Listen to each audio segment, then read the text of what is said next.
Am I allowed to start talking? I can't remember if have I ever had 2 small boxes before? Maybe I get like jewelry and a gemstone, maybe I get a gemstone and a specimen, maybe I get 2 specimens. Ladies and gentlemen, YouTube is like a box of chocolates. You never know what you're gonna get. Ooh, Alexandrite. All right, so Alexandrite. Oh, whoops. As you all know, I lived in Brazil for a stint. So one day, walking through this market looking for gemstones. The area that I was in, everyone had these fanny packs. And I'm thinking, oh, maybe they have their glasses, maybe they have a snack. Those fanny packs are actually full of like cash and gemstones. One of them comes up to me, pulls out some like gemstone paper, hands me it, and I open it up and it's an Alexandrite. And so then I, grab some tweezers and I pull the Alexandrite. I had to get the best light to look at the stones. I felt like I felt like Indiana Jones. And I just remember holding up these tweezers with that stone and being blown away about how beautiful the color was and how lucky I was to be able to hold that stone. Alexandrite's a cool stone. So it's described as emerald by day and ruby by night. So if you're wearing an Alexandrite during the day, a top quality specimen will look green. In the evenings, it will be red. It'll look like a ruby. So Alexandrite is a color change stone.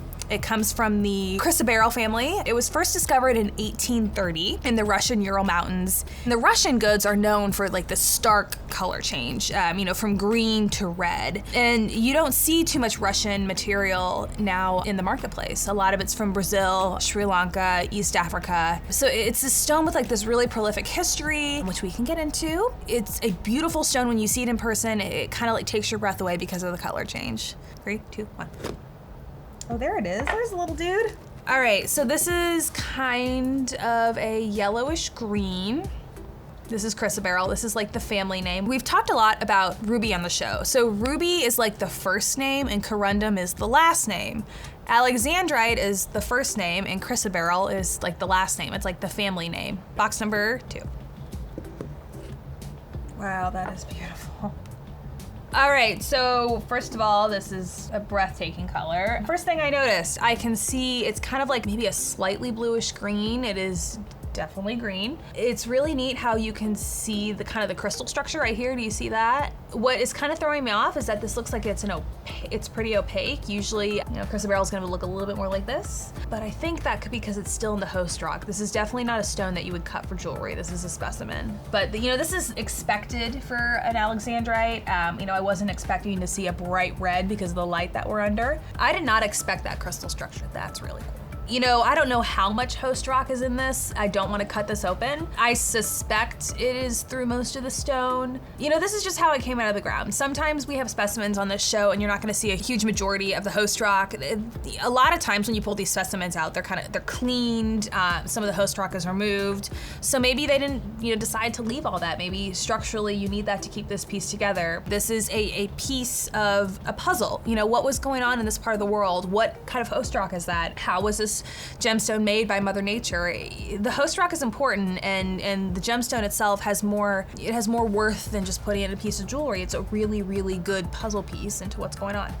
All right, so this piece right here, that is 92.54 carats. Now, the thing I'm kind of confused is that 92.54 carats of Alexandrite, or is most of that host rock? And we really can't tell unless I cut the stone open, and I'm pretty sure that our curators would kick my butt if I did that. Some of you may be kind of confused about what carat is. So carat in reference to gemstones is C-A-R-A-T, not C-A-R-R-O-T-T. Did I spell that right? One T. Oopsies. C-A-R-R-O-T, like the carrot that I put in my pot roast last night. 2 totally different things. A carat, C-A-R-A-T, is 0.000441 of a pound. It is like a weight measurement for gemstones. So this is 92.5 times 200 milligrams. Can I do the math? Yeah. Let's do the math. Because God knows I can't spell. I can do math though. 92.54. So this is roughly 18,508 milligrams. But do not quote me on that. When I think of Alexandrite, I think of Russia. That was the first place where it's discovered. Its namesake is from Russia. One time I was at a trade show in New York City. It was a gemstone show, and I was with one of our buyers, and he just said, "Hey, Natalie, let's maybe try to find some Russian Alexandrite. Let's just think about it." And I said, okay. So I'm walking around this show and I asked people, I said, do you have any Russian Alexandrite? Do you have any Russian Alexandrite? And you wanna know what the response was? These big old belly laughs. So no one has that. That's really tough to find. And they're right. So you don't see a whole lot of Russian Alexandrite in the marketplace. You will see a lot of it in maybe old estate jewelry. But right now, most of the goods come from Brazil. There's always historical details and lore in the gemstone business. So Russian lore says that Alexandrite is supposed to bring luck, good fortune, and love to the owner. So do I own this for today? Does this mean I get luck and good fortune? For this unboxing, I own this Alexandrite. So I'm just waiting to figure out like where's my luck and good fortune. For all of you June babies, Alexandrite is actually your birthstone. Alexandrite's tough to find and it could get pretty pricey. So if you're born in June and you can't find yourself an Alexandrite, I think pearl and moonstone are just as great and pretty cool. All right, so we're gonna look up chrysoberyl together because I want you all to learn more about the book. Cis Gemology reference, developed here at Jewelry Television. So let's jump in and look at what the book says about chrysoberyl. I actually use the book almost every day at my desk when I'm not on YouTube. It is a great way to learn more about gemstones. You know, for gemologists, there's plenty of us here at JTV and we all use the book as a reference tool. That is chrysoberyl right there, isn't that cool? It's called twinning. You can have cat's eye chrysoberyl. You can have chrysoberyl, you know, that comes in a little bit different color. You can have yellow chrysoberyl. This is what I wanted to show you all. This is what Alexandrite, you know, this is like benchmark quality right there. Emerald by day, ruby by night.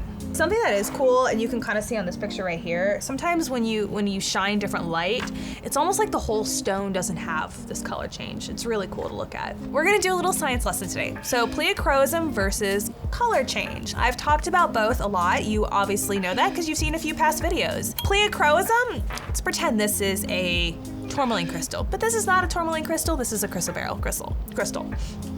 So if I'm looking at the tourmaline crystal face up, and I see one color, but then I turn the stone and I see another color, that's pleochroism. So I basically just have to turn the stone and I see a different color. Color change has to do when there's a change in the color temperature. So daylight versus incandescent, and back in the day, that was probably candlelight or fire. Alexandrite exhibits color change. Chrysoberyl, if it's Alexandrite, will exhibit color change. Chrysoberyl is also known to exhibit chatoyancy, cat's eye. And if you haven't learned about cat's eye, go ahead and check out one of the videos we did. It was Halloween and I dressed up as a cat and Steve Jobs. All right, everyone, I want you to take a closer look. Just remember, these are the same family, but if you can look at the color difference, and I want you to take a look at this one, that really cool crystal structure. What do you think?